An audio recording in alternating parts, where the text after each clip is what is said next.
Hello বন্ধুরা, চলো আর একটা নতুন দিন তোমাদের সাথে শেয়ার করি। সকাল সকাল স্নান টান সেরে রেডি হয়ে বেরিয়ে পড়েছিলাম দিদাবাড়ি যাবার জন্য, কারণ ওখানে ছিল হরিতলায় হরি পুজো। দেখো, মন্দিরে ইতিমধ্যে পৌঁছে গিয়েছি, আর কতটা পরিমাণে ভিড় মন্দিরে, একদম পুরো প্যাকটাপ মানুষ। আর এতটা পরিমাণে গরম ছিল সেই দিনকে, কি আর বলবো। তো ঠাকুর দর্শন করে আমরা তারপর বাড়ি চলে এসেছিলাম। দিদার জানি না কি মনে হয়েছিল, তখনই জিলিপি মিষ্টি এগুলো কিনেছিল। তোমাদেরকে ঠাকুর দর্শন করিয়ে দিলাম।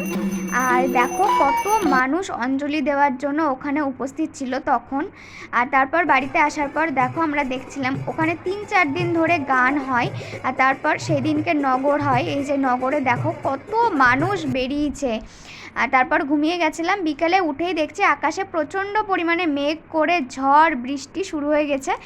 তার মধ্যে মা বললো যে একটু তরমুজ কাটি, তরমুজ খা। তো তরমুজ খেয়ে বৃষ্টি কমার পর আমরা চলে গেছিলাম মহোৎসব খেতে।